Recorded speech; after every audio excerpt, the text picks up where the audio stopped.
Today I'm working on my Ruger Precision Rifle factory trigger. I know I could buy a Timney for $239 and it would be awesome, but I'm just trying to see what I can do with the factory components. So always make sure your gun is unloaded and cleared before starting any gunsmith work.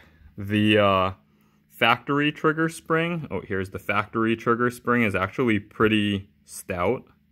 And so I've seen some guys say that they just pull this spring out and roll with it with no spring in there.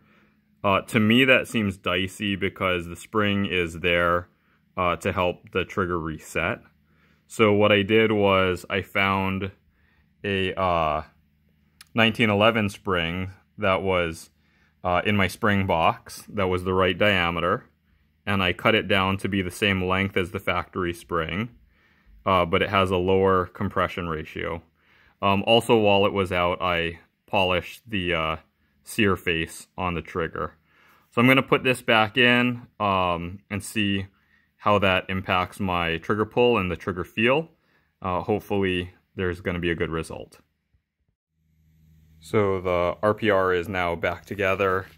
My Ruger Precision Rifle is pretty much all stock, except for ambi safety and the Anarchy grip. Barrel stock, trigger stock, except for the modification I just did. Running just an Athlon Argos. When I reassembled the trigger, I used a little bit of Brownell's Action Lube Plus. I bought a jar of this probably close to 20 years ago now for working on, my first pistols that I got. And this jar is still pretty much full. Just a tiny little dab is all it takes. Rifle is clear. Chamber is empty. And so as I see if I can do this on video.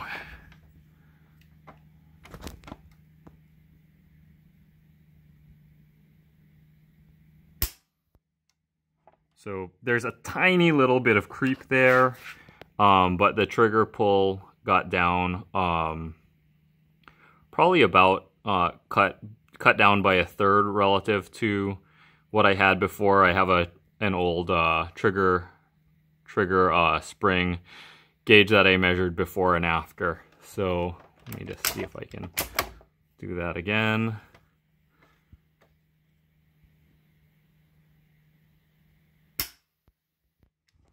So it's nice and crisp, brought it down a little bit. I'm sure that the Timney for $240 would be night and day amazing compared to what I just did, but for just a little bit of time, maybe like half an hour, and stuff I already had laying around, I'm pretty happy with this.